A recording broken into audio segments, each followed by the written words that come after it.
Good morning. I wanted to address a couple of questions that have been asked of me specifically by special education candidates preparing for the CalTPA. So we recognize that your classrooms are going to be somewhat different than a general education classroom if you're working in a special day class or an RSP pullout setting, for sure. So the way that we've sort of accommodated that and sort of retrofitted the CalTPA for your needs is to look at specifically how do you normally teach your class, first question, and the second question, how do you address the California standards? So in a special day class, you will have a range of students, grade level range of individuals. And so how do you select the grade level standard if you have such a range? Say, for example, you're teaching third through fifth grade or third through sixth grade. What standard would you select? All right.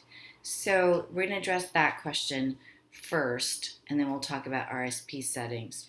So in a special day class, sometimes it's best to think of the students in their ability levels rather than their age or grade level, because you're wanting to, based on what you already know the student is capable of doing, want to address their individual needs and collectively pull them into either small group or whole group. So because the CalTPA is designed toward thinking about your whole class as a whole group and then individualizing for 3 focus students, some folks have successfully looked at their entire special day class with varying grade levels and then done sort of like a mini lesson for all of them and then pulled a small group where they focused on their 3 focus students. That's one way to go. Now, how do you select the standard? So we're going to use a third through fifth grade or third through sixth grade grade level as an example. So let's see, we're going to go, first of all, we need to take a look at our standards and see what is an important standard for that group. And then I want to show you something called the Common Core connectors, which are used for students with more moderate to severe disabilities and how that can help you in your planning as well. So first of all, let's take English Language Arts first and look at the Common Core standards for reading. And the nice thing about the Common Core is that it does build on topic and sort of gradually increases the complexity related to the similar band. So for example, if we're looking at key ideas and details within a reading text, we see this progression that the band goes all the way across, and I'm sure you're familiar with this by now in the program, but you'll see that these build on each other. Okay, so we're ask questions about key details in a text. Now it changes to grade 2 to ask questions of who, what, when, where, why, and how to demonstrate understanding of key details in a text. If we move up to third grade, here, same thing, third through fifth grade, ask and answer questions to demonstrate understanding of the text, referring explicitly to the text. So you're beginning this idea of like, well, it says right here in the text, that's how I can support my idea. Here we're adding inferences. Here we're quoting from a text to explain what it says and drawing inferences. So we get this idea of citations. If we move up further, you'll see in the 8th grade standards related to that same strand. Although I don't have the 8th grade standards here, you'll see that those it's again citing of text to support an argument or support something. So the topic is similar across the grade levels. Now, if I was teaching 3rd through 6th grade, most of my students are not going to be yet at grade level without significant supports. So I can either pick the grade level standard that is sort of within that range, or I'm going to modify, depending on the severity of the student's disability, modify to exactly where they are, which is completely okay as well. So if we're using the ask and answer questions, that is my whole group topic that we're discussing. And for some of my students, I'm going to expect that they're able to kind of, with a prompt, ask and answer a question. For other students, I'm going to focus on the who, what, when, where. And for another group, I may be trying to get them to look at where does it say it in the text and sort of highlight the text that shows that key idea or detail.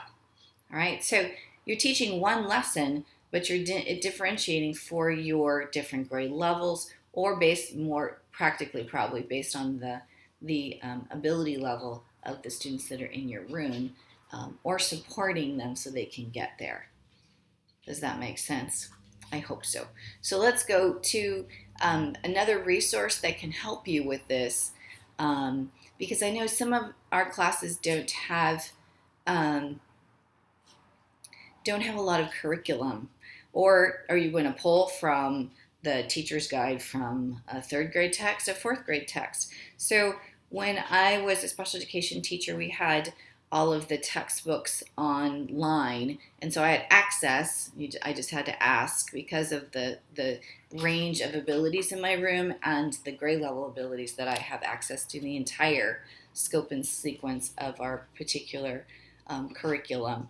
And that was online, so I didn't have to carry around a bunch of teacher's guides. But then I could pull, based on my students' needs, the materials, or use maybe a simplified text and then move it on up to a harder text that they could use. But still, our whole topic and our goal was to ask and answer questions about key details in a text, for example, and then extend if I need to.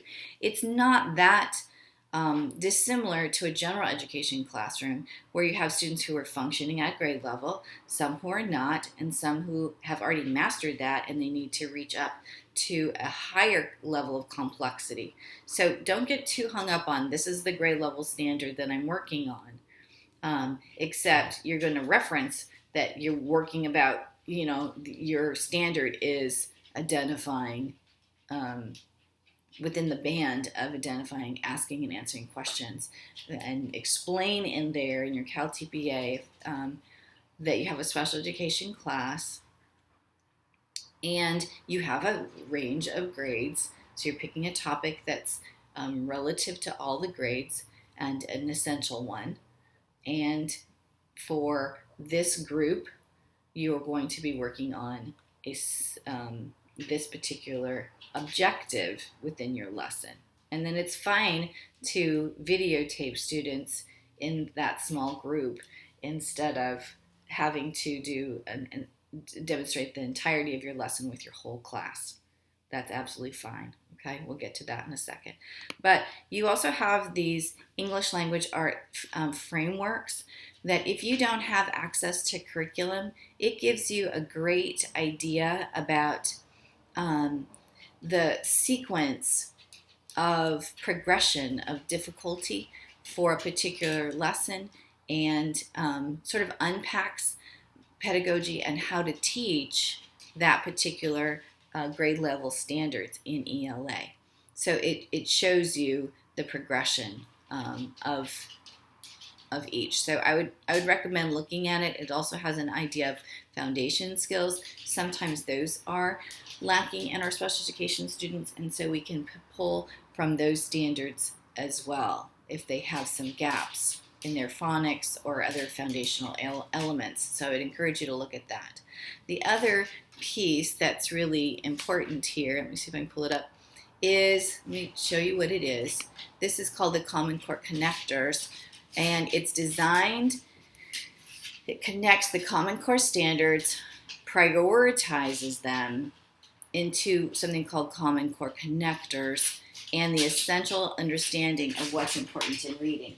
So for our students, and for us, it's helpful to see what the state thinks is essential about that particular standard that even our students with the most significant disabilities should leave school with. So let's take a look at these for a particular grade level. And these are designed to assist you to understand the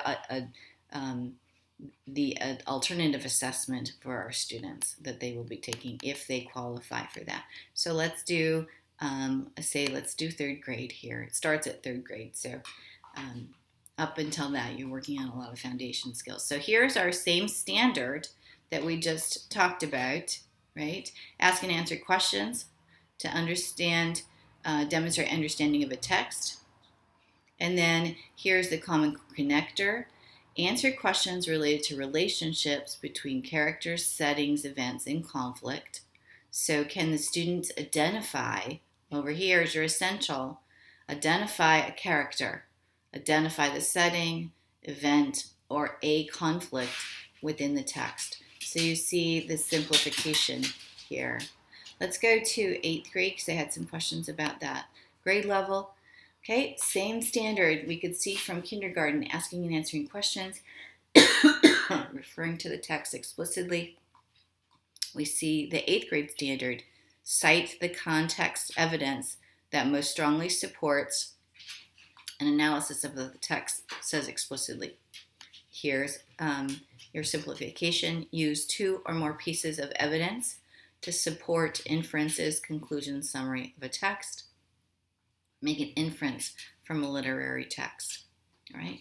Or find, if we go down, you can see, identify the theme or central idea of a text, how our standards sort of move across here.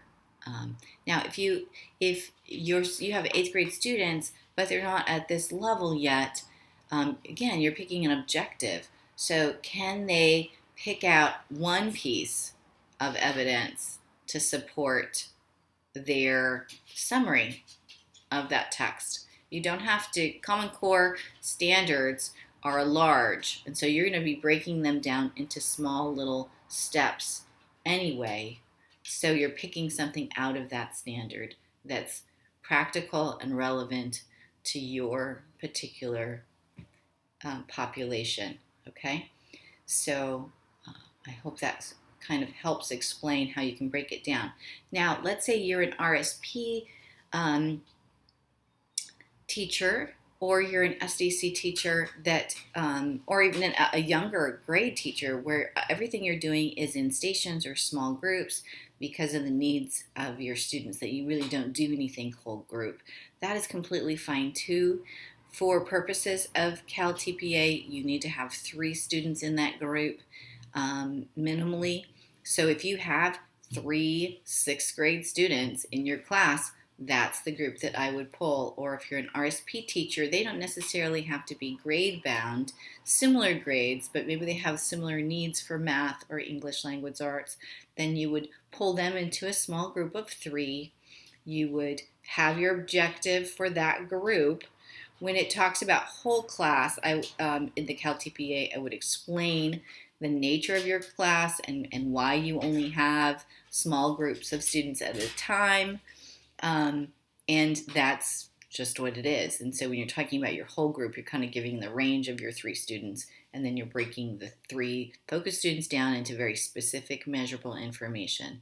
And your lesson is with your 3 students. That's completely fine as well. And you're looking at their unique needs. So that might be even the easier way to go with some of your groupings. It does not have to be whole class if that doesn't make sense for your students. Just explain why that doesn't make sense and why you made that decision. And that's a great instructional decision that shows evidence of your making good instructional decisions for your class, and is absolutely fine. Now, as a caveat, we do internally remediate students, special education candidates, for that exact reason. If, in fact, you did not pass the CalTPA because you only had 3 students in your group, for example, and the assessor felt like that was confusing or they didn't understand it, then when we get that assessment back, we will determine that no, your lesson was fine and appropriate for the population that you're working with, and no remediation, in fact, would be necessary as long as the rest of your CalTPA lesson made sense and you were detailed enough in the getting to know your section and your assessments aligned and so forth. So we won't be looking at the number of students that you're working with, but does it flow? I have not seen special education teachers not pass because they had a small group that they were teaching. They didn't pass because they weren't specific in the needs of their students and how they addressed those needs, and they were very vague in their descriptions, or their lesson didn't make sense as far as flowing from one idea to another, primarily. So I hope that helps to answer some of your questions. If you have others that I did not address, then please shoot me an email and we will try to address those as well. Have a great one. Bye.